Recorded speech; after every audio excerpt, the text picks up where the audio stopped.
You are muted, Jim.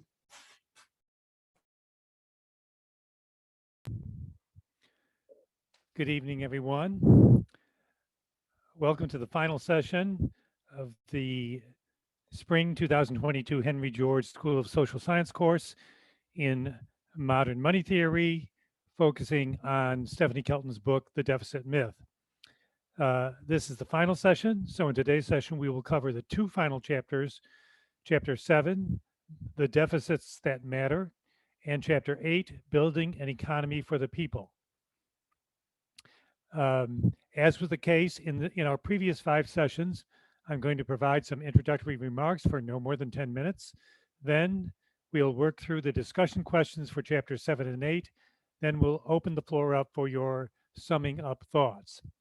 Now, I want to remind you that since this is the last session, I will not be monitoring the Slack channel that the school created for this course past this week.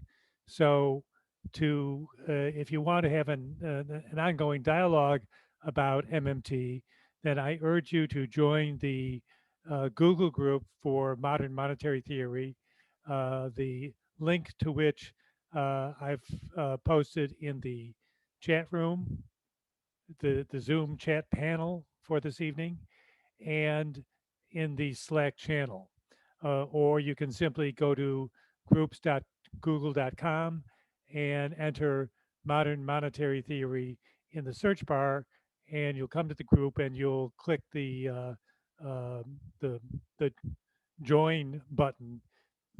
And when you do that, mention that you were in this course and you will be approved to participate in that group. And I urge you to post your further questions about MMT in that mailing list. It's a public list. Okay, so to begin with this evening, I'm going to mention one area where my own approach to modern money theory, MMT, differs somewhat from that presented by Stephanie Kelton in Chapter 8. And in doing so, I'll be anticipating one of the pre-assigned discussion questions for this evening. In Chapter 8, Kelton draws a distinction between the descriptive and prescriptive sides of MMT. MMT is characterized as being, first and foremost, a lens through which we look at the way monetary production economies work. MMT describes contemporary capitalist economies with a particular focus on the economies of monetarily sovereign nations. We should be able to describe the way such economies work, even if we disapprove of the way they work. Once we have the description down, we can articulate our own social and political values and use them as the basis for recommendations as to how these economies might be modified to reflect those values. We move from description to prescription, or from macroeconomic theory to macroeconomic policy. Note that by allowing for people who agree on a common MMT-based description of modern economies to have different values, we also allow for the possibility of different policy recommendations from those people. The metaphor of MMT as a lens is one that other MMT scholars, such as Bill Mitchell, have often used. It's good enough as far as it goes, but I think it has a shortcoming which becomes apparent when we look at the way various MMTers discuss the job guarantee. On the one hand, you will have some MMT advocates who state that the job guarantee is an, quote, inherent part of MMT, end quote. They will staunchly criticize other MMTers who place less of an emphasis on the job guarantee.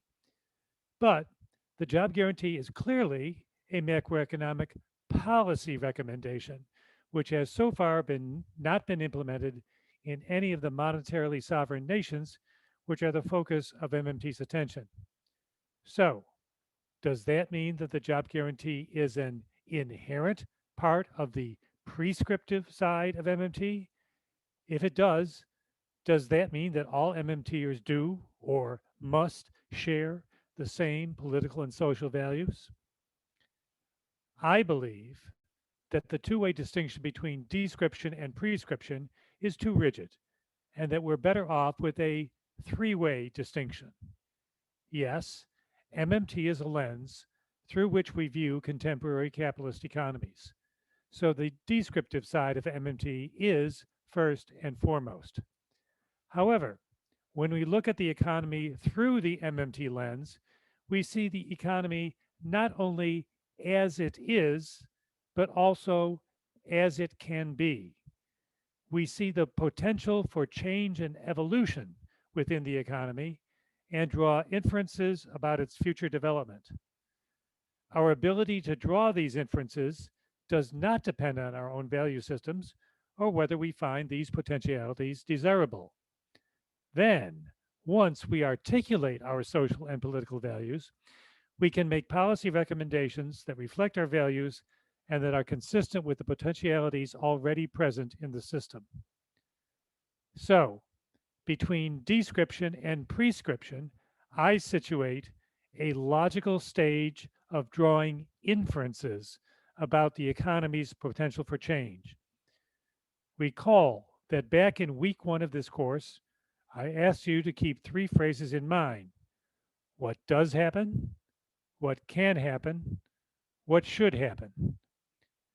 These three phrases can be viewed as shorthand for the three-way distinction between description, potentialities, and prescription that I've just described. Let me read that last sentence over again because I blew it. These three phrases can be viewed as shorthand for the three-way distinction among description, potentialities, and prescription, which I just described. Now, how does this apply to discussion of the job guarantee? In a monetarily sovereign economy, if there are people in that economy who cannot find employment in the non-government sector and who are looking for work, the currency issuing level of government can always offer to hire those people at a specified wage and engage them in socially useful labor. Note that I use the verb can here. No monetarily sovereign nation currently does this, but any monetarily sovereign nation can do this. It's a potential line of evolution for such a nation and its economy. So, should the United States or any other monetarily sovereign nation implement a job guarantee? Well, to answer that question, you have to specify your values. That's what politics is all about. So, I would characterize the job guarantee as something that exists within MMT thought as both potentiality and prescription. In chapters 7 and 8, we encounter Stephanie Kelton's political and social values and the MMT informed policy recommendations she makes for the United States. Other important MMT advocates, such as Warren Mosler, Bill Mitchell, and Randy Ray, would agree with most of Kelton's recommendations, but not all of them. At this point, let me note that when the Henry George School announced this course on its website, the title provided was "Do Deficits Really Matter?" That phrasing was not mine. By this point in the course, you should be able to see that what Stephanie Kelton wants us to consider is which deficits really matter. Let's now turn to what Kelton has to say about the real deficits the United States faces.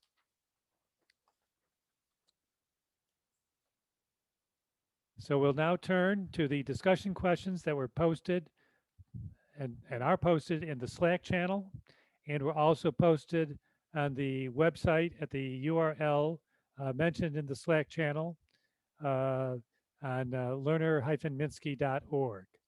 And as we've done in previous weeks, I'll just go through the Zoom window and I will ask you to respond to each of the questions, to one of the questions in turn. If you have not had a chance to do the reading in these chapters, just say pass and uh, and finish the reading on your own and work through the discussion questions. Uh, if you have done the reading, please make your best attempt at answering the question briefly. So in chapter 7, with the deficits that matter, I'm simply for discussion questions, I'm simply going to ask you to describe what Stephanie Kelton is saying about the various social deficits that she believes are important. She names 7 of them, and I'll just ask one person after the other to identify what she's talking about. The first deficit is the jobs deficit.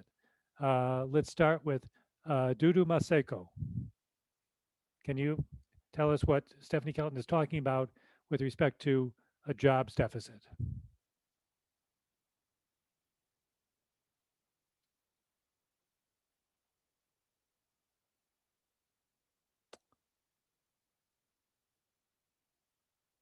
All right, I'll take that as a pass. Melvin Diaz, can you speak to Stephanie's description of the jobs deficit?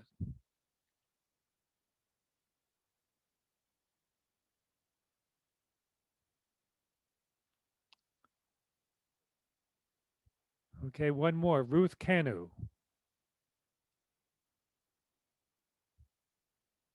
Unmute, please.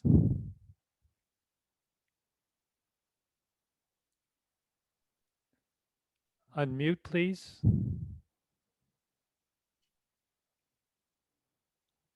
It's unmuted now.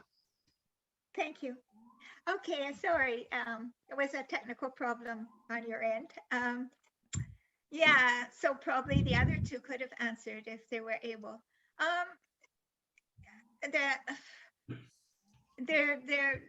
What she is saying is that there are a few job growth is concentrated in low skill, low paid occupations now.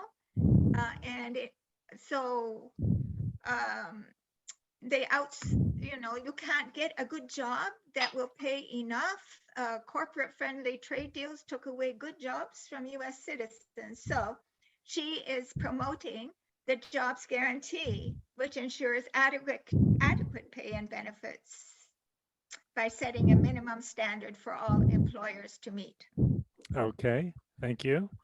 The next deficit that she identifies is a savings deficit. Marty Rowland, would you like to take a stab at that, answering that? Yeah, thanks, Jim. So the savings deficit, it's kind of like an outcome of the job deficit, but she mentions that there's zero retirement dollars for 21 to 45% of Americans, and 77% it's not adequate. So the parents of the deficit defined benefit pension plan started in the 1980s with the turnover to the 401k. So that's several reasons why there's a savings deficit. Okay, thank you. Can I add something, Jim? Let me see who is speaking. Alec. Alec, yes.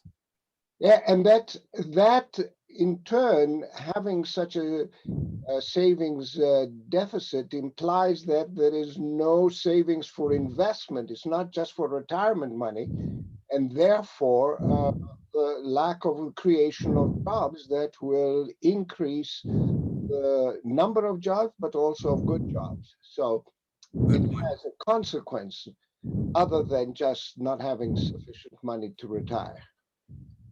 Yes, that's correct. It leads to I thought it was the reverse. Growth of productivity.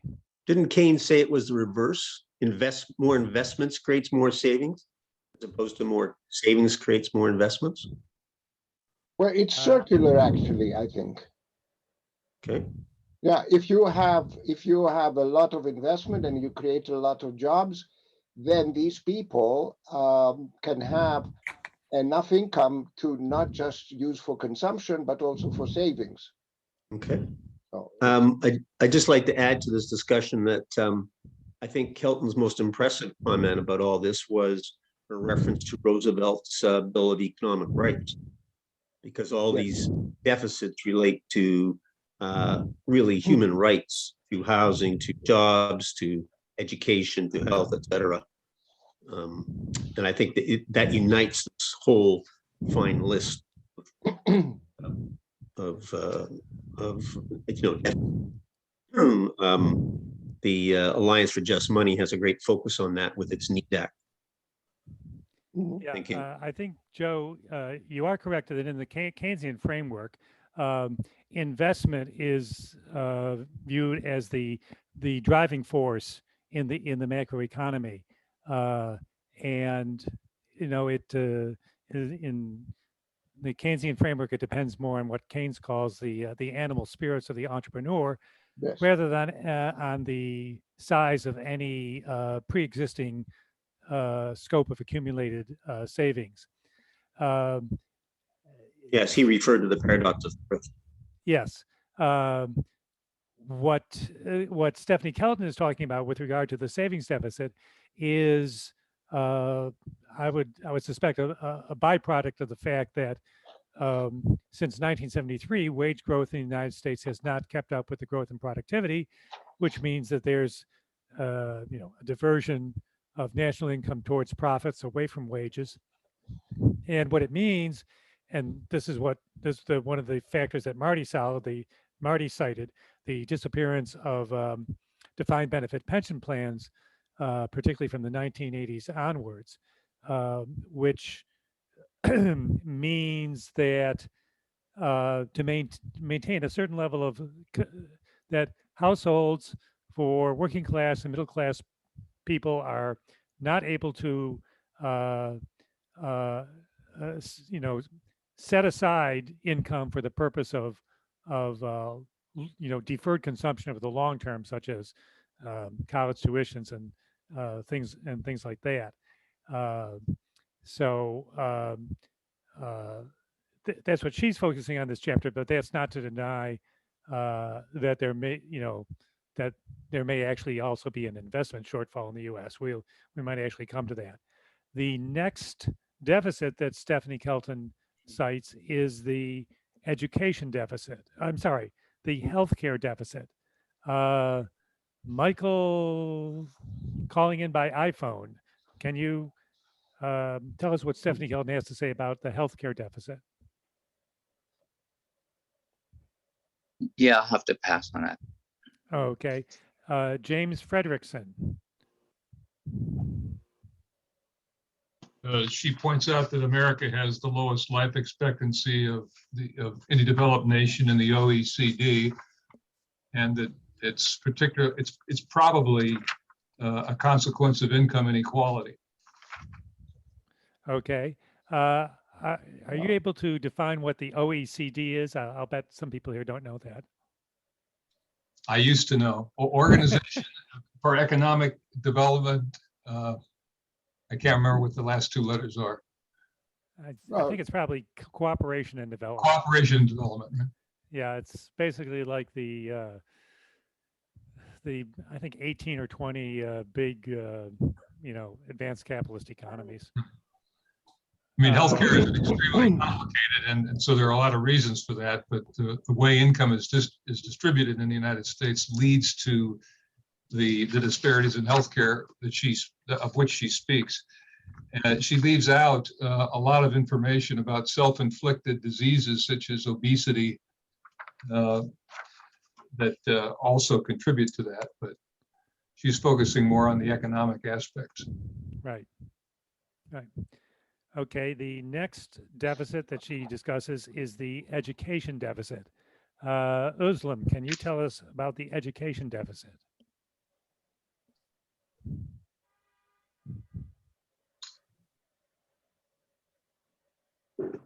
Okay, let's go on to Michael Leroy. Can you tell us what Stephanie has to say about the education deficit? I'm sorry, I'm going to have to pass on that. I appear to be reading. I've been reading the wrong chapter this last week. I've been reading number 6 and not 7 and 8. So I'm trying Okay. to catch up now. I'm very sorry about that, but I really wasn't expecting this. You know, this chapter to be up for discussion this evening. Perhaps I missed a trick last week. Sorry about that. Okay. But I will say that, you know, that it's a chapter that, you know, it's very worthwhile to read because it's identified a little bit better than some of the other questions. It's got paragraphs under the heading, so it's more user friendly, I think. Okay. So Alan? Jim, if one again can say something about this, just the notion of deficit means there isn't enough of something, Yes. right? The deficit in and of itself. So whenever we talk about education or health, there isn't enough money, there isn't enough, therefore, resources that are devoted for that. So one can take a tip from just the notion of a deficit. Instead of applying it on the financial level, we don't have enough money, to say what it is that we don't have enough in terms of goods and services. That's the revolution, it seems to me. Right. Okay, the next one that she identifies is the infrastructure deficit. Alan Reese, can you comment on what Stephanie is talking about with regard to the infrastructure deficit? Unmute, please. Again, we're on the lower scale of all the advanced countries in our infrastructure for roads, bridges, airports, all the basic things that you need in a society. So we're like way down the scale. Our bridges are falling down. They just didn't pass a $1 trillion infrastructure bill recently, though. But I think Stephanie said that there's somewhere around $5 trillion that were in deficit on infrastructure. Yes, I personally think it's interesting that of all the deficit items that she mentions, the infrastructure deficit is the only one that really has been up for discussion in Washington, D.C. in any meaningful way, such as the bill that Alan Reese mentioned. I know that it became a standing joke during the Trump administration that every year they would have what they would call Infrastructure Week, in which they would say, well, we're going to introduce legislation into Congress to repair our failing infrastructure, because it was as if everyone, you know, within the political mainstream, be they Democrat or Republican, could agree that the national infrastructure was weak, whereas they would not agree about there being a deficit of jobs or a deficit of healthcare or a deficit of, you know, or deficit in response to climate change or anything like that. But even the people who were really gung-ho for the infrastructure bill acknowledged that the amount that was actually authorized was way short of what the United States needs. Yeah, and there was one more thing on that. They also made pay-fors for the infrastructure bill. So it's not really MMT. Okay, I'm glad you brought that up. Now, can you just explain for anybody who hasn't quite got it, what does the term pay for mean? That means when the Congress tries to pass something, they always try to finance it in some way, you know, with taxes or to austerity measures. So in this case, they actually did finance it. I can't remember what they financed it with. I'm assuming that it was taxes. But they didn't just go straight off and say, well, we don't need to finance it. You know, we can just print the money, you know? Right. So no, in this case, I think borrow the money. No, I don't think so. They actually set aside money for it, but I doubt that they're doing that anyway. It's probably just all printed. Yeah. Okay, the next item on Stephanie's list of deficits is climate. Lucas, can you identify what she has to say about climate?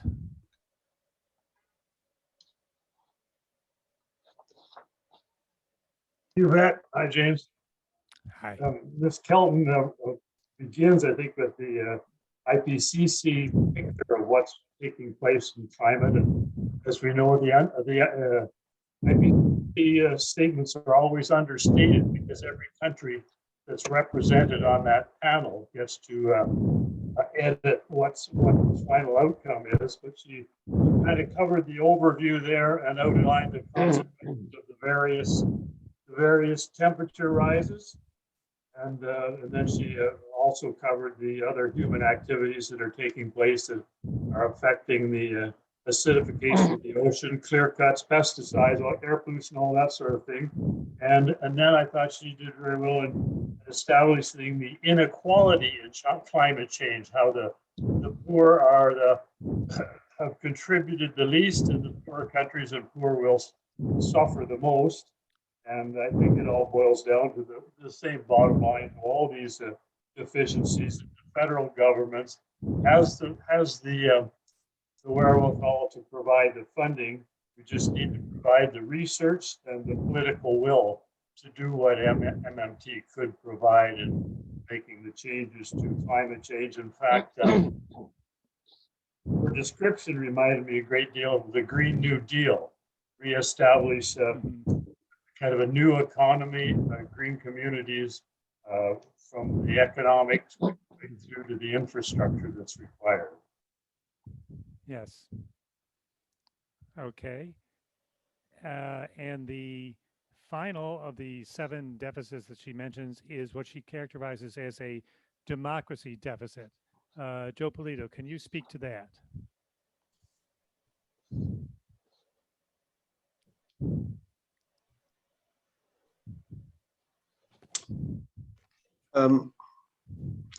Yeah, I think I'll have to pass on that one. Okay. Tom Rossman, do you want to take a crack at what she characterizes as the democracy deficit? Sure. The democracy deficit is that the government is not reflecting the will of the people accurately enough, and that corporations and political parties interfere with the process of making good decisions on behalf of the people.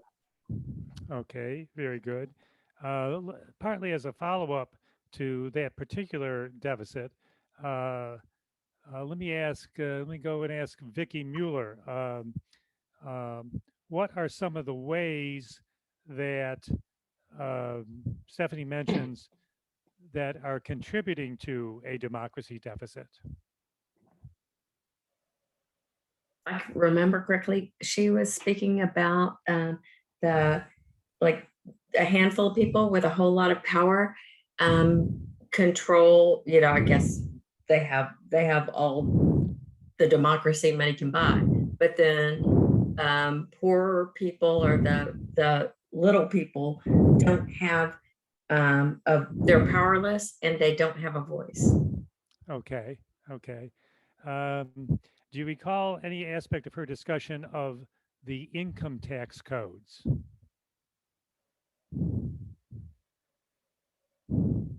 There was she mentioned after the World War II, the tax rates for upper incomes were up to like 90%, and over the years they became less and less. So we're not availing ourselves to the vast wealth that's being accumulated. Okay, very good. Okay. Again, a brief comment on that. When people say 90% that the tax rate was average, that's the marginal rate at very high incomes. It's not the average rate that was at 90%. No country has an average rate of taxation of 90%. The Scandinavian countries are around a little bit below 50. We're about 27% of average tax rate. Okay.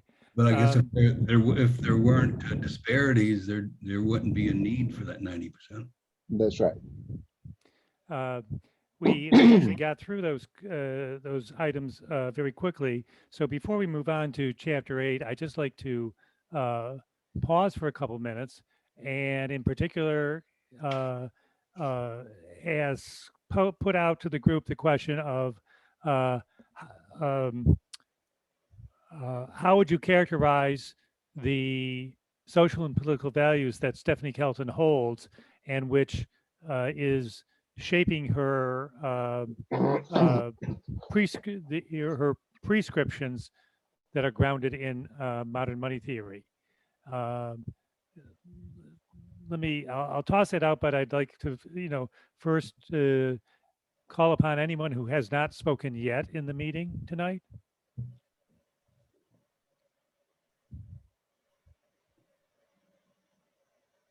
Well, this is Bonnie. I didn't read her thing on climate change, but I'm assuming that I would not agree with it, because one of the commenters said that she takes this ICC thing seriously, and global warming and the Green New Deal and all that. So I wouldn't agree with any of that. So politically, I wouldn't agree with that. Okay. Let me see. Peter Lugton, you had a hand raised. Yes, she's very clear in the book that she has a progressive agenda, very realistic one, outlining what the country needs, in fact, the world needs. She is actually saying that this could be a global job guarantee, and that the United States could use its ability to create deficits to provide dollars to third world countries so that they could finance their balance of payments. So she, she worked with some fairly progressive Democrats, and she has, I think, definitely got a list of problems that the world needs to solve, let alone the country needs to solve, if we're not to avoid disaster later in this century. Okay. Let me see. Any other hands raised? Okay. Okay. Let's move on to the discussion questions for Chapter 8, Building an Economy for the People. And we start by asking you to explain Stephanie Kelton's distinction between the descriptive and prescriptive sides of modern money theory. Ruth Alice, would you like to take on that question?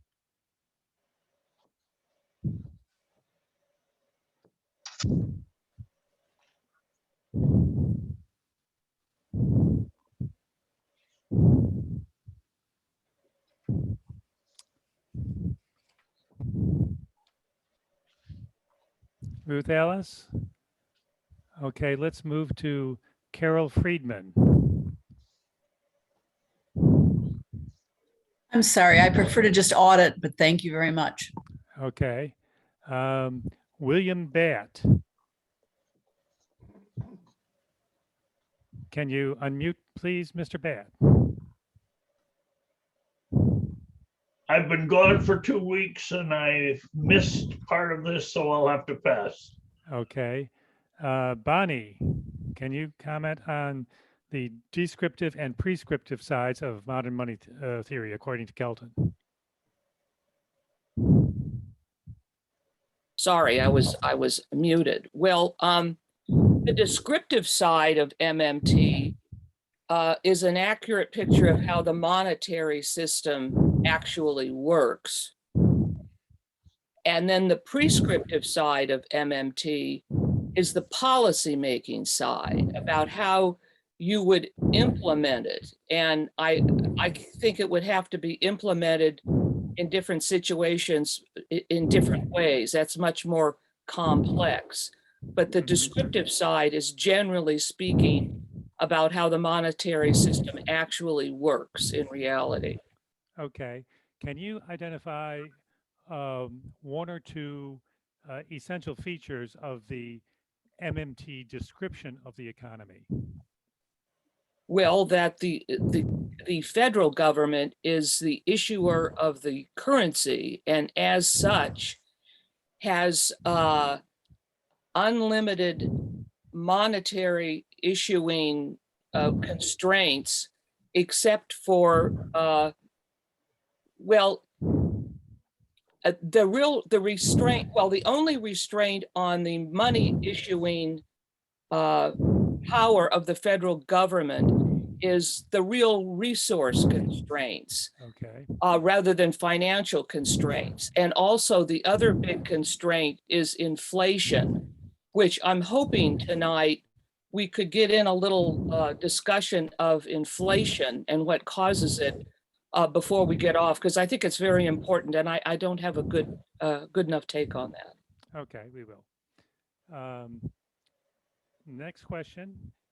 Explain the distinction, as Stephanie Kelton explains it, between the discretionary and non-discretionary parts of the federal budget. John Bongiovanni, would you like to take on that question?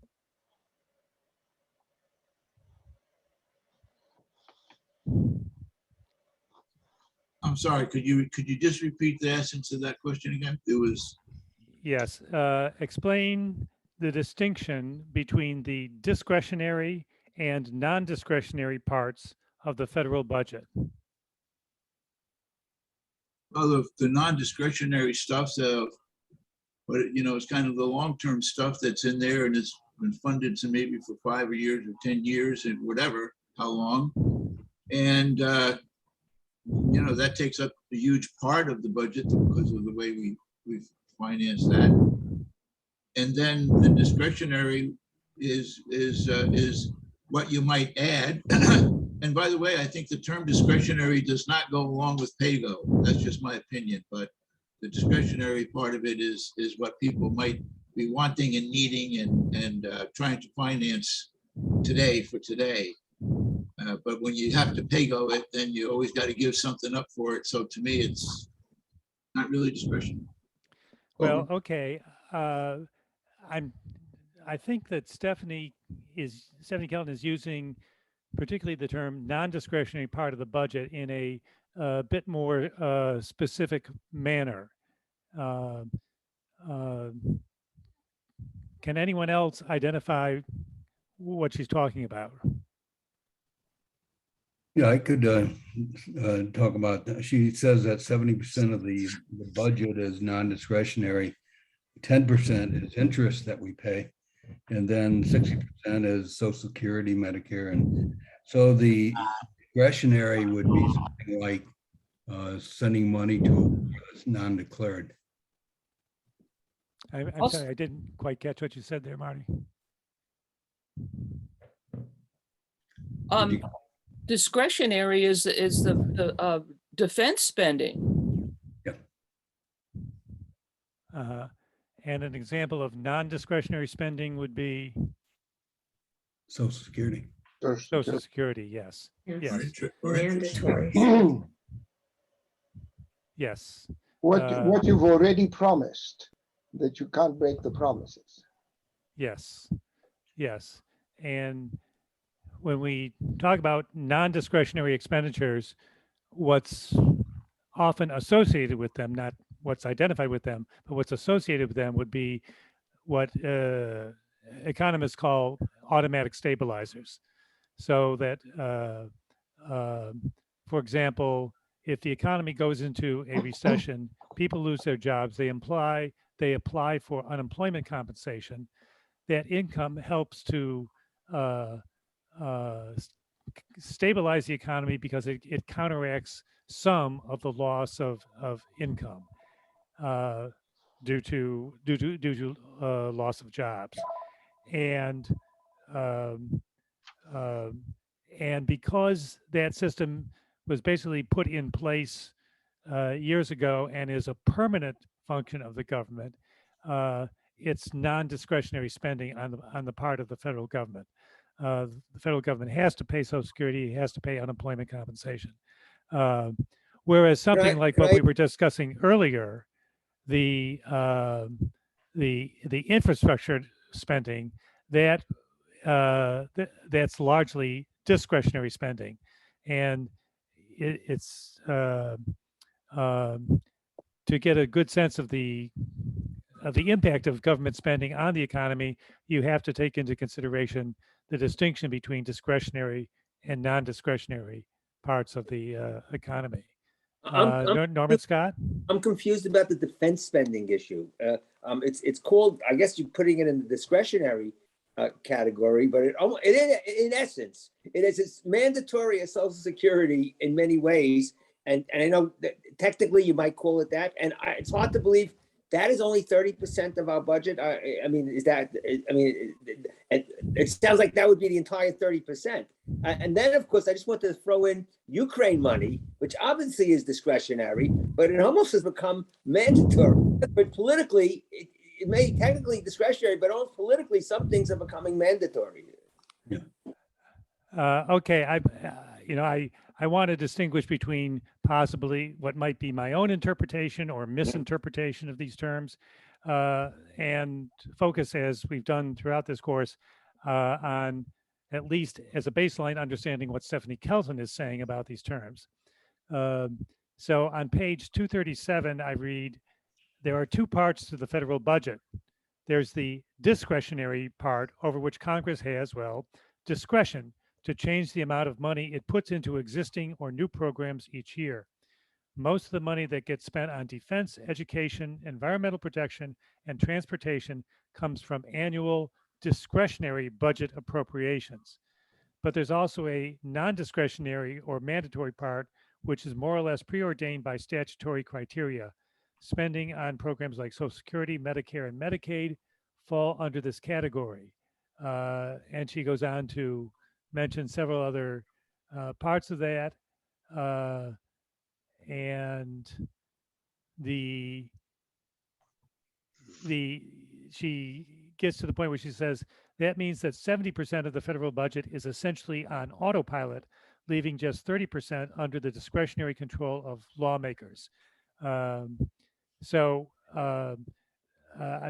believe the point is that the non-discretionary parts of the budget are those that basically come up for renewal of appropriations every year, as distinct from things like Social Security that are statutory defined expenditures that that do not come up for that renewal every year. I'd like to say something.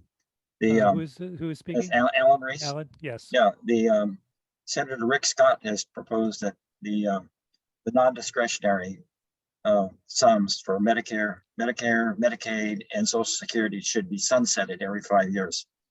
So that means the non-discretionary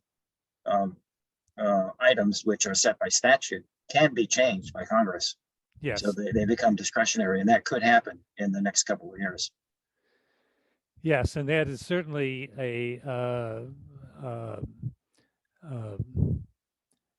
rather startling statement from Senator Scott, and I believe that he's actually taking heat from other people in the Republican Party for raising that, because it's a return to the sort of the pre-Trump thinking in the Republican Party, as personified by former House Speaker Paul Ryan, who was basically saying, well, Social Security is bankrupting us, and so we have to get it under control. We can't afford it.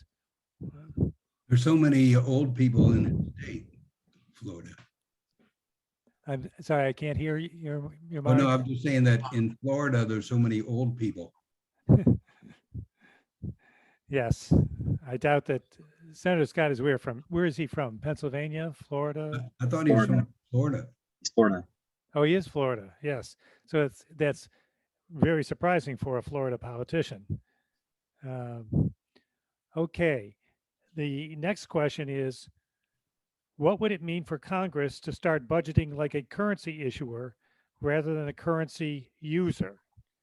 Let me see who's next up. Oliver Liu, would you like to tackle that question? Hi, could you repeat it? What would it mean for Congress to start budgeting like a currency issuer rather than a currency user?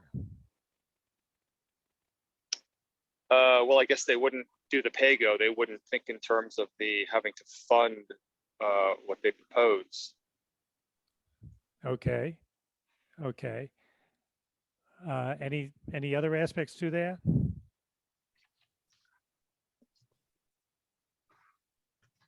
I think that, That's it. That's it, sir.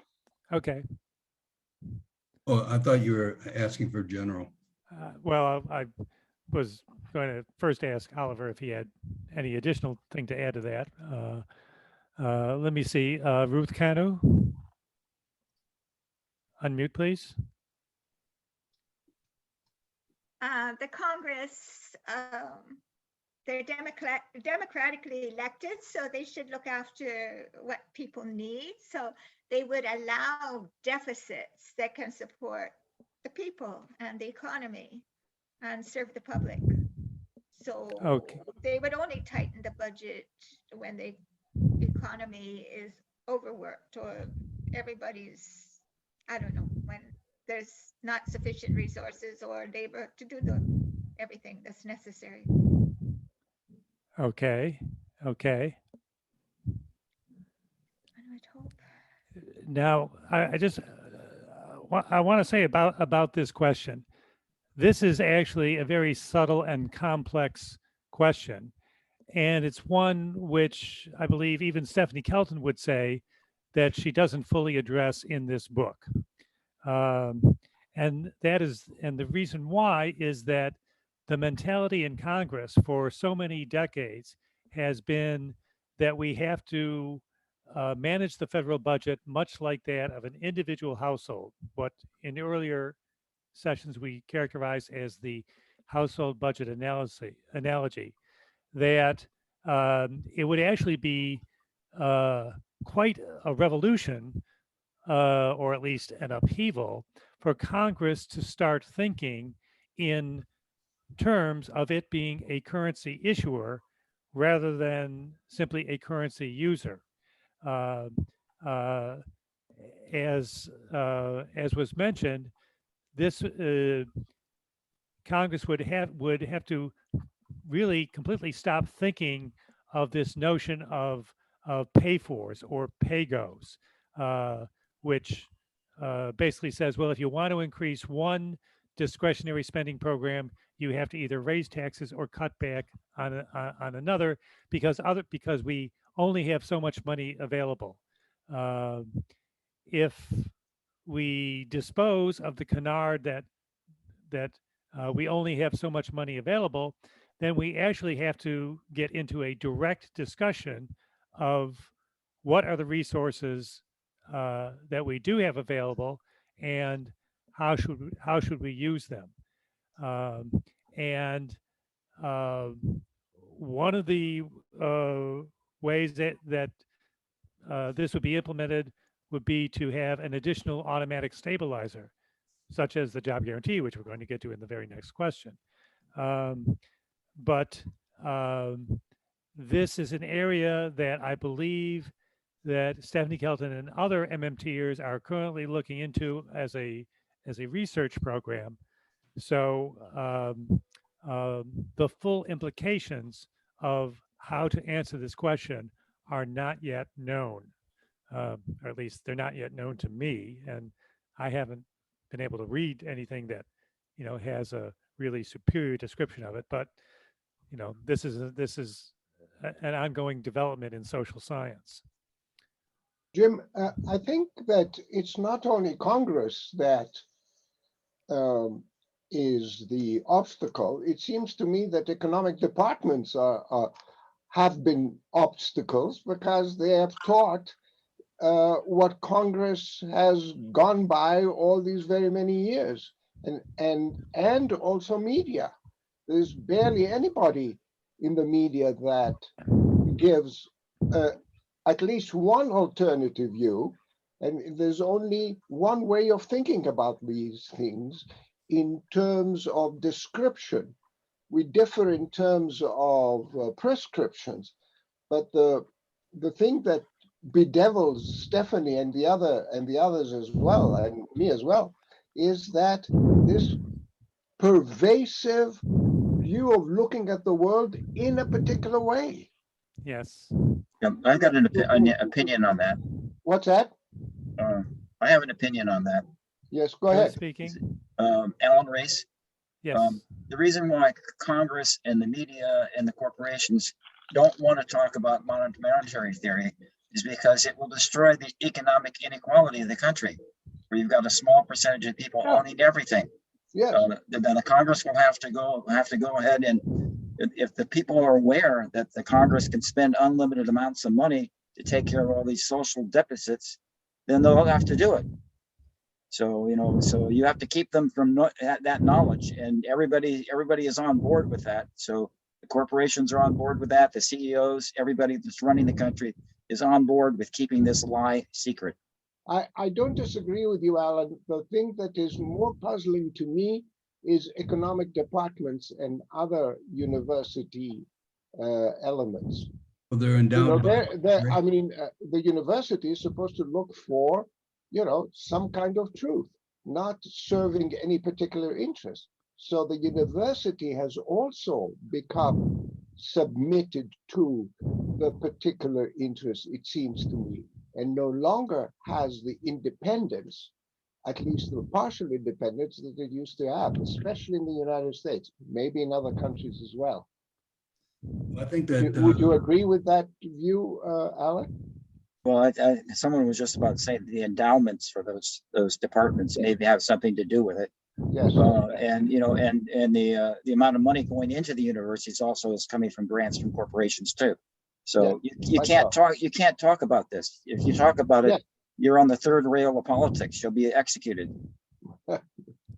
Yeah, I just in terms of what you can talk about and what you can't talk about. I'd like to remind people of that concept that we introduced in one of the earlier sessions in the introductory remarks, the concept of the Overton window, which is the range of political ideas that are eligible for discussion in polite company in Washington and in other power centers. And I think what we would say is that both in university economics departments and in, to a somewhat lesser extent, the business press, and to a great extent in Congress, that the Overton window is not yet wide enough to discuss concepts such as MMT.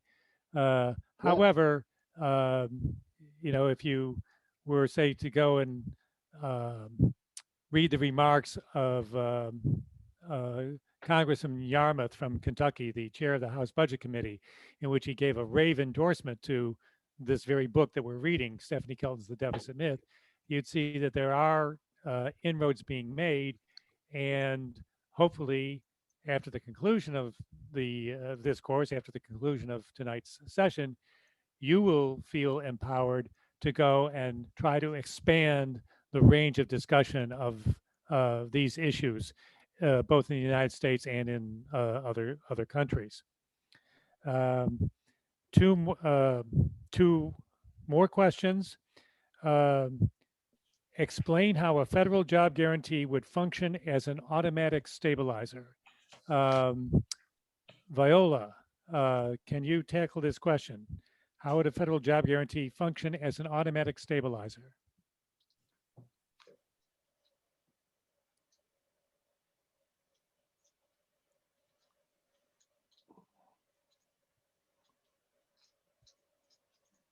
Is Viola there? I'm just auditing. Okay, thank you. Yanis, can you say how would a federal job guarantee would function as an automatic stabilizer, or at least how Stephanie Kelton would explain that? Well, I don't believe with that statement. I can say how it's not a stabilizer. Well, but maybe we can do that in the discussion. So. Okay, thank you.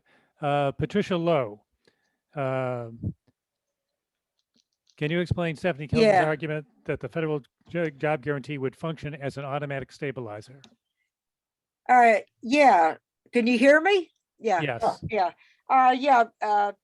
It would be like unemployment insurance, which is another automatic stabilizer, the one that we have. That's a good example because it automatically, unemployment increases in a recession, and then money is spent on unemployment, which by the way is mandatory spending, that it's like on autopilot.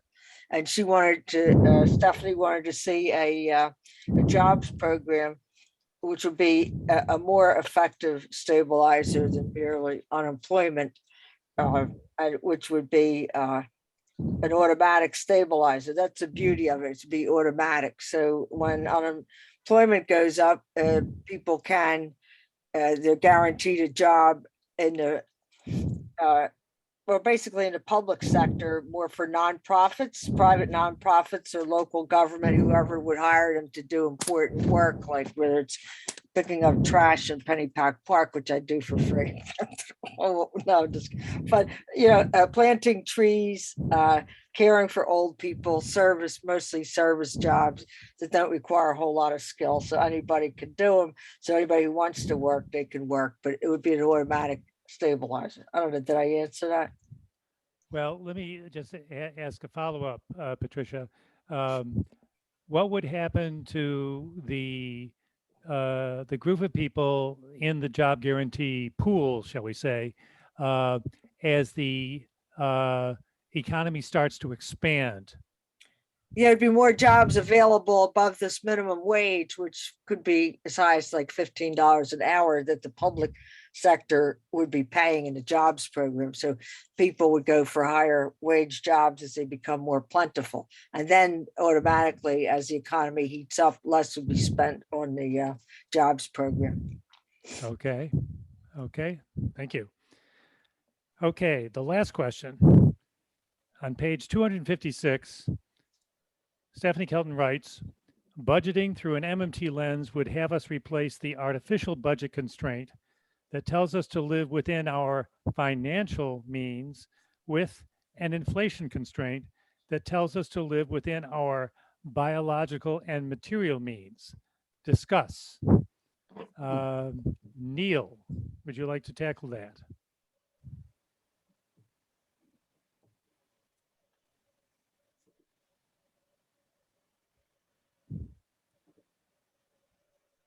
Hey, sorry. Yeah, it pretty much goes to the relationship between whether you see the economy as a household budget or whether you acknowledge that the real limit is the economic productivity. And when you acknowledge that it's economic productivity is the limiting factor, then the effect of printing money is inflation, and that's the real thing that has to be addressed in relation to budgeting, controlling inflation. Okay. Norman Scott, do you have anything to add to what Neil said about that question? I'm going to pass on that. Okay. Let's see. Ed Dodson, would you like to? Yeah, would you like to? I apologize for having to join late. I was involved in another meeting, but I didn't want to miss this last discussion, of course. Yeah, Okay, I think Stephanie's arguing, and I certainly agree with her, that we need to identify what our real needs are and then commit the budget to meeting those real needs. And the money follows. It's secondary, and then monitor what it's accomplishing, monitor the level of employment, monitor whether any inflation has developed, and then use the fiscal policies of taxation or the monetary policy of increasing interest rates, tightening credit, to ensure that the outcome is not inflationary. Okay. Very good. And I'd like to use that question. Basically, we have 1/2 hour left, and really, that question kind of opens up the whole discussion of everything that we've talked about in this course. And so, what I'd like to do is, at this point, I'll ask you to, before speaking, to raise your hand in the participants window, and we'll try to make sure that everybody gets their say, and Hand raise could be in the reactions window. I found that out on another Yes. Zoom. Yeah, on my MacBook, reactions. Last Well, window on the I don't bottom. have a reactions window, so. Oh, okay, but I uh, do, because participants, I don't have the hand raise. That's why I couldn't do it until now, Okay, till today. Yeah, It's right. on the menu bar below. yeah, that's right. Yeah. My Next. MacBook has reactions and then you can raise your hand. Yeah. Yeah. Okay. So what I'm sort of, I won't confine you to commenting on what Stephanie said, but just as a reminder that what she did say is budgeting through an MMT lens would have us replace the artificial budget constraint that tells us to live within our financial means with an inflation constraint that tells us to live within our biological and material means. Let's start with Marty Rowland. I thought we covered that. So the thing that's important is that looking at the biological and resource needs kind of flips the script on what are we trying to achieve. Like we've got these deficits, and that should be the focus. For example, the American Society of Civil Engineers says we need to spend $500 billion a year for 10 years for infrastructure. So that really should be part of the non-discretionary, if that's something that we really need. And, that kind of feeds several of the other deficits. So it's really a matter of getting out of that mindset of trying to find money to pay for something, but to not look at inflation and then do something, but rather employ people and use the biological and other resources to get the economy going. And then once it starts going, then you see if you've got inflation. So it's a more intelligent way of managing the economy. Okay, thank you. Bonnie. Yes, thank you. This is my question. So if the constraint on the financial means, the constraint on issuing money by the currency issuer are the material means, why is it that you have to have the material means in order to prevent inflation? Again, what causes inflation? I don't understand. I mean, you can say, yeah, you have to have the resources and the productivity to suck up all this money. I guess, is that what they're saying creates inflation? Like if you have a dead economy and you print a bunch of money, that creates inflation? Is that what she's saying? Can Before I give my own opinion on that, I'll open it up to any one of the other participants to respond directly to Bonnie. Anyone want to respond directly to her? Yeah. That economy, that's backwards. If the economy's dead, it's not inflationary. But if there's full productivity, like full employment, the economy's going at high top speed, then if you're incurring a deficit and all, then you actually could drive, I guess you would drive up demand too much. Demand would be chasing supply, limited supply, because the economy's going at full tilt already. Well, yeah, counter-cyclical. This whole idea of Kelton is supposed to be counter-cyclical. I'd like to say something, Alan Reese. I think a lot of inflation is being caused because of economic inequalities, because we don't have MMT. And the reason I say that is because we have monopolies. There's a monopoly in the oil and gas industry. There's an oil and gas industry right now. If the government would spend some time breaking up these monopolies, maybe seeding money from MMT to create competitive businesses against them, then maybe the price of gasoline would go down. I think it would. I think it would. And most of what we're seeing in gasoline right now is just pure greed. on the monopolies that are just taking advantage of the situation. Yes, if I may as well, this is Alec. So this discussion about inflation, it's increasing, by definition, it's an increase in the price level, right? So, but it can be caused by supply constraints or by excessive demand. In this case, that Alan is talking about is that inflation has been created by constriction of supply that is due to monopolies. Right. Or to supply constraint of some other kind. It's the kind of inflation that we had in the 70s because the oil producing countries, OPEC, reduced the supply. And so it created an inflation. But here we're not talking about this kind of inflation with the case of Stephanie. We're talking about inflation that is due to an excessive demand that is funneled by an excessive amount of money in the economy. So then, if that's the source of the inflation, then the solution is very, very straightforward, and that is to reduce the amount of money in the economy through taxation. Both terms, there is no distinction between inflation that's created by a demand shock or monopolistic advantage. I mean, why should I charge more than it costs me to make something? You know, then no. I get exactly, that's the point. So if somebody says, Yanni, I'm gonna pay $10 for the 50-cent pen that you're selling me, then I'm become a rent collector.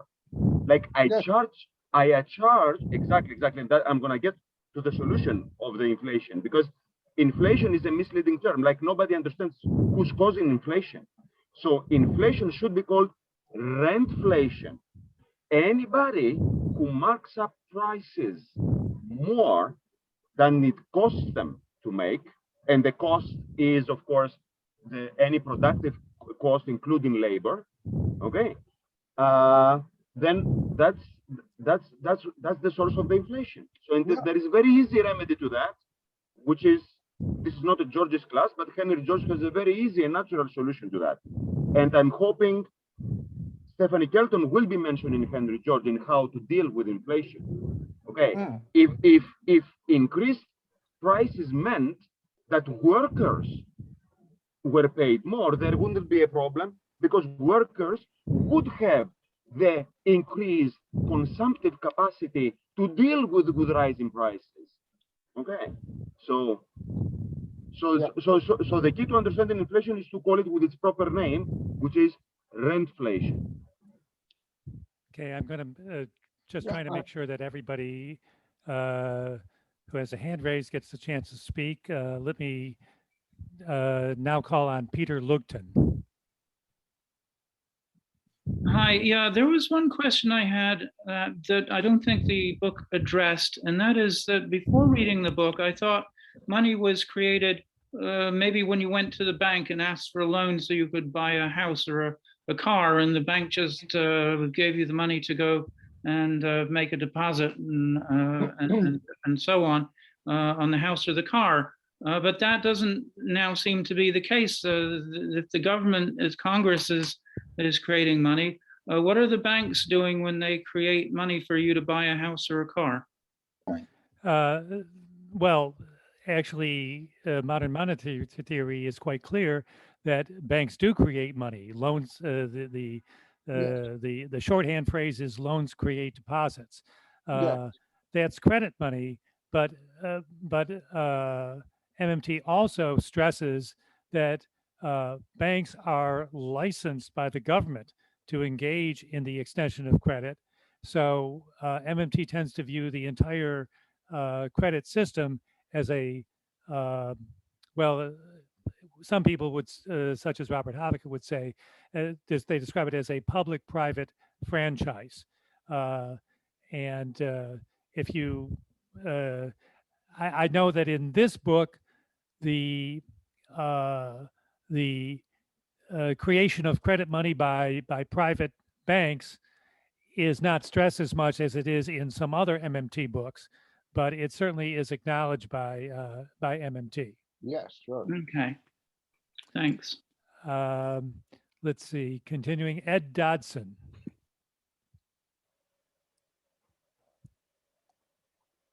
Sorry, couldn't find my unmute button. I think what Stephanie hopefully and the other MMT analysts will do is to begin to integrate into their analysis a thorough understanding of land markets and the whole concept of rent seeking as it applies to land and natural resources. And perhaps that's part of what Giannis was getting to. I'm making an attempt to do that, coming primarily from my background, which is banking, and a long time study of Henry George. So if you have a lot of intestinal fortitude, come back to the Henry George School in August. I'm going to be giving a 5-part lecture titled "The Coming 2026 Financial and Economic Crisis," and I'm going to try to deal with the integration of George's analysis with MMT, public banking, and some other both economic and political reforms that I think are necessary for us to get to a point where we tame the economic cycle and in the process deal with poverty, inflation, and all those issues. But I think there's much that I agree with in Stephanie's book. And I'd like to recommend one book that you might find interesting along those lines. And that is, I've actually mentioned this at least once in the class, and I used it in previous classes. And that is a book called The Joy of Tax. And it's by a British author, Richard Murphy, M-U-R-P-H-Y. The Joy I of think Tax. it's in my notes, but yes, but I haven't had time to look at it yet. Because I last read that 2 years ago, so it's not fresh in my mind, but I know that he does discuss the question of land value taxation, and I believe that is of interest to Georges, and so I think you would find that interesting. I don't, it only gets one or two pages in the book, but that's a point of contact. There was a book written in the 1990s on the extent to which GDP is comprised of rent-derived income. Wow. And this particular author estimated about 30%. 30% of GDP was actually rents. What book is that? I have it on my shelf. Let me see if I can find it quickly. Michael Hudson talks about land tax all the time. Yes. Okay. Continuing through the participant window, Joe Polito.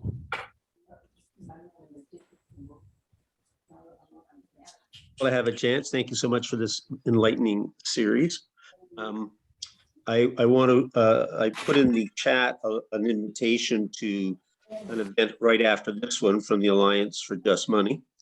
And for tomorrow, there is an additional session on Joseph Huber's thoughts on sovereign money.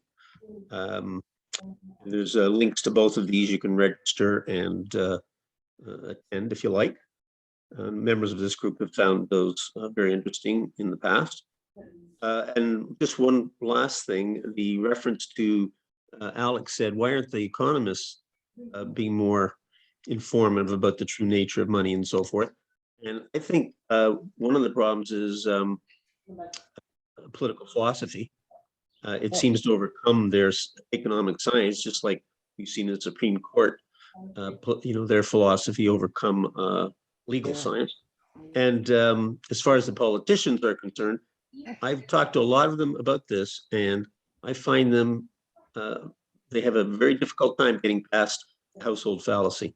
They just, their own experience is that, they can go bankrupt and therefore the country can't, right? Yes, they don't understand money. Politicians, and that puts us at a great disadvantage in terms of getting something done. Thank you again for the series. You're welcome. Neil. I think I kind of have broader criticisms of it. I think at one point halfway through, you made the claim that Stephanie Kelton's prescriptions were derived from her descriptions. I think I'm a lot more cynical. I think people's descriptions are generally derived from their prescriptions in economics and politics. But one specific criticism is she makes the claim that the job guarantee wouldn't lead to just people digging holes. And I was expecting somewhere further in the book for her to go further on this and explain why, but I didn't really see any satisfactory explanation of how she can ensure that that won't be the case, that it won't just be someone giving empty jobs to people to do in the job guarantee program. But didn't FDR do a kind of job guarantee in the 1930s? Does anybody know? They had extensive public employment programs. Yeah. And I believe that Stephanie mentions them at a couple points. The Works Progress Administration, or WPA, Yes. and the Civilian Conservation Corps, CCC. They were public employment programs, and so they are, in a certain sense, the intellectual and political ancestors of the job guarantee program, but because they did not have the notion that the federal government was in a position to offer a job to everyone who want one, that the federal government was not financially constrained, it's not quite the same thing. Certainly someone like Hyman Minsky, who in the late was one of like the intellectual godfathers of MMT. In the late 1960s, he proposed that the federal government be the employer of last resort, ELP, in the same way that the Federal Reserve functions as the lender of last resort. And that was an idea that he tossed out there, particularly in response to the Johnson administration. And at a later point, Minsky was the doctoral advisor to Randall Wray, who was one of the other primary MMT people. As to Neil's thing, I agree that in this book, the operational details, how you would actually implement a job guarantee, are not discussed in the depth that you might like. But I want to recommend it to you, another book called The Case for the Job Guarantee. Yes. By Pavlina Cherneva. Very good. Very good. It's a very short book. It's written to be basically an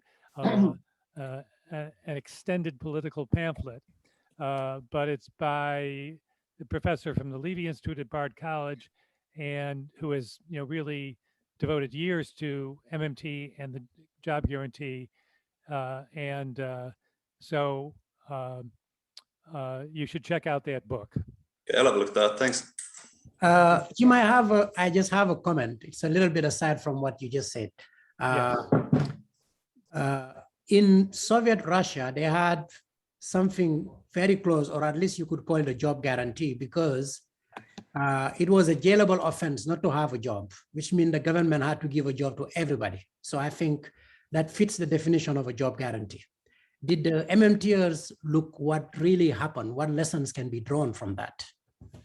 Well, one thing that Hyman Minsky, Randall Wray, Stephanie Kelton, Pavlina Cherneva, they've all emphasized is that the job guarantee program that they're proposing is a voluntary program. So they would not be looking to the example of the Soviet Union for how to model the job guarantee in the United States or a similar country. Good, thanks. And I cannot Presumably they'd recall be any removing discussion. unemployment. Pardon me, Neil? Presumably they'd be removing unemployment benefit if you were implementing a job guarantee. Or No, they wouldn't be. No, so why would someone go for a job guarantee rather than unemployment benefit? because they Well, like for- working. And they For like, one thing, it would, And they make more money too. yeah. Well, you can work whilst being unemployed. It's not necessarily counter. Oh, they could cheat. I don't know. Well, you could do unpaid work. You can cheat on unemployment. There's a large underground economy, of course. As it is, yeah. Yeah. Yeah, I've got And a you can do question. unpaid. Well, that's your goal. I've got a question. Alan It's Reese. Alan Reese. One of the things that bothers me is you've got a house this year that's worth $300,000, or let's say they're worth, well, actually I'm in California, so they're worth $800,000. And then next year it's worth $1 million. And the banks are willing to loan that. People stream into the bank one after another, and they keep writing loans for it. And banks are supposed to be public-private partnerships, they're licensed. So how can that be allowed? I mean, why can't, we have rent control here where I live. Why can't we have property price control to get rid of the inflation in housing, which is going on right now? And, you have the same house in the year 2022, and now in the year 2023 is 20% higher, and there's been no additions to the house, nothing's changed. But why is it worth 20% more? And why should the banks be allowed to loan that money, yes, willy-nilly to somebody just because they're willing to pay the mortgage? Jim, this is Ed. Can I respond to him? Yes. Alan, I worked for Fannie Mae for 20 years. And before that, I was a mortgage lender for a commercial bank. The market determines what the value of the property is. The problem is our market system is dysfunctional because we failed to adopt Henry George's solution to tax policy. And that is we failed to collect the rental value of land. And the way the market works is net imputed or actual net imputed or actual rental income is capitalized by the market into a selling price for land.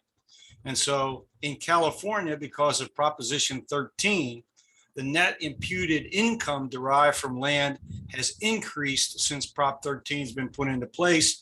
And that's part of the reason it's driven up land prices and therefore property prices. So it's not housing per se that has increased in value in California.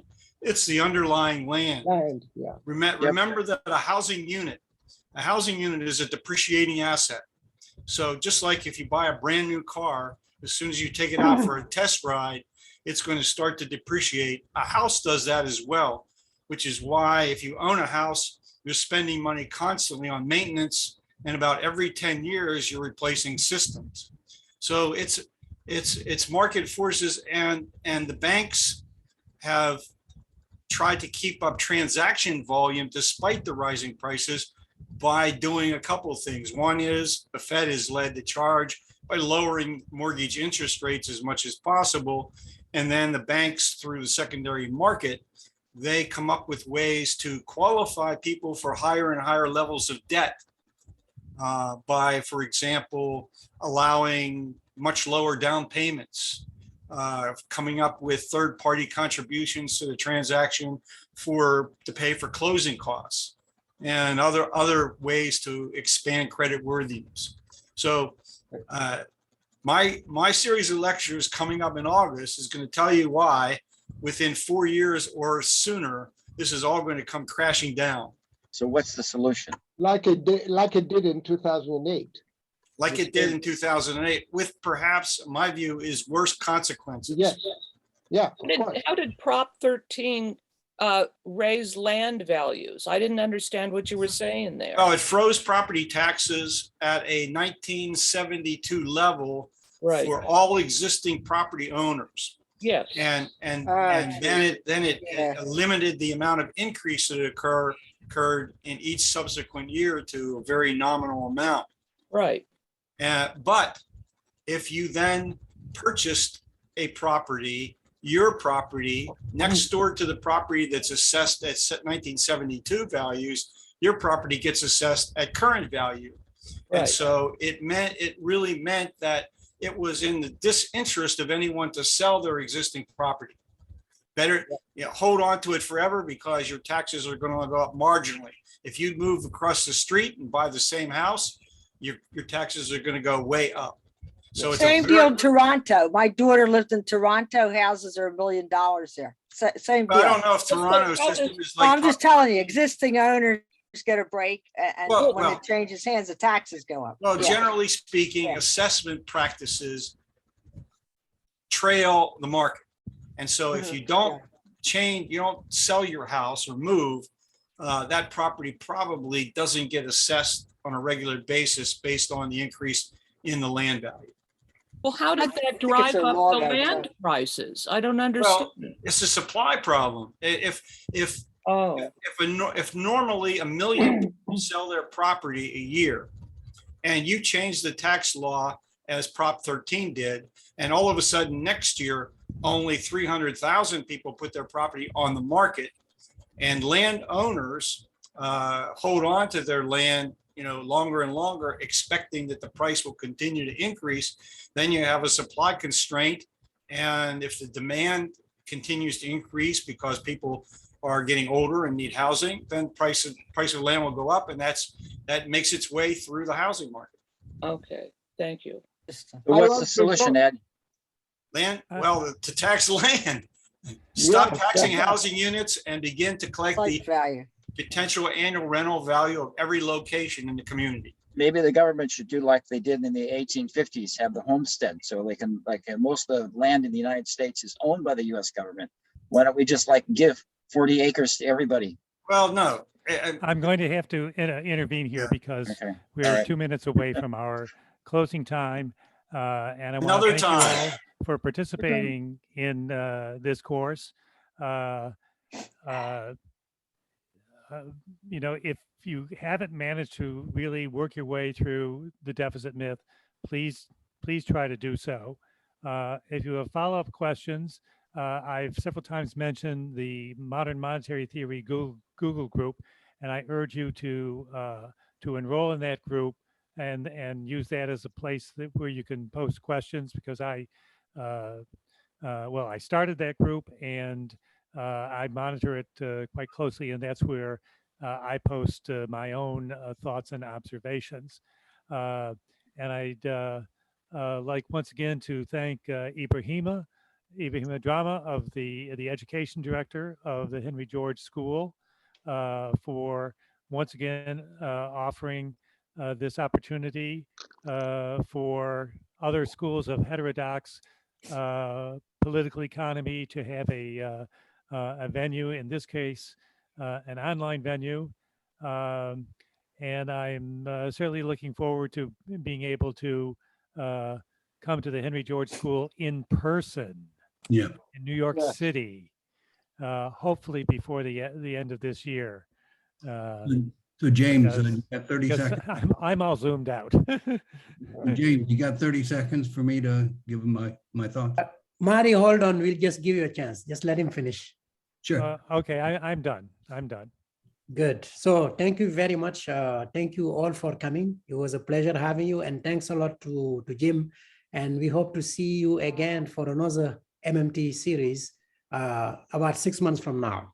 And just to let you know, Marty will be offering a new class. And I'm going to let Marty just give you an intro. Okay. Just since I got the time, I did want to respond to Betty, to Bonnie, that don't necessarily need to agree about climate change for action to go after the oil companies. I did want to say that power brokers are not stupid. I think they love the confusion that's out there. One thing that's interesting is that 10% of the federal spending goes to interest. So it must be going to some bankers, which is part of that rentflation that Yanni talked about. The relationship between MMT and George's theory is interesting. I'd like to go into that a little bit more. when I give my talk, course, but my course starts on June 15th. I'm going to be talking in the first 5 sessions on the types of firms. So we go into monopoly and oligopoly and perfect competition and monopolistic competition. The book that I'm covering is Brian Hodgkinson, who's a very intelligent British accountant, but he uses Georgist analysis with accepted microeconomic theory. So what he's doing is correcting the mistakes that the young people are being bombarded with in college. So those are some of my final thoughts. I really appreciate the course. It's been very eye-opening for me. Yeah, thanks. Okay, thank you very much. A new model of the economy. Uh-huh. It's the title of the textbook. Yeah. All right, so. Oh, a new model. Oh, okay. Yeah, so go ahead and buy that. It's not too much. You can get a Kindle for Very good. It's been around a very long time, actually. Yes. Here in London, we've been reading his book for many years. I know Brian very well. Yeah, I enjoy it. I read a long article by Stiglitz in an economic journal, and he sounds like a Georgist, but he extends the idea of rent to any kind of monopoly profit. Michael, right? could you invite Brian to come to the school to give a talk? Oh, sorry. Well, I don't think he's very well at the moment. I think there's some difficulty there. Okay. In the Henry George School in London, quite a few years ago now, we did this book, and we invited him to come along, and we went over various chapters together. But I think he's still alive, but I think he is very ill, actually. But I could find out for you. But I doubt whether that would be practical at all. Okay. Born in 1938. Oh. Marty, are we going to get notification of your class? It's already on the website. If you want, send me an email. I will just forward a link to you. But it's on the Henry George School website. Go to learning courses and you will see it. Okay. Yeah, and it's going to be different from this class in the sense that I am going to break down the book and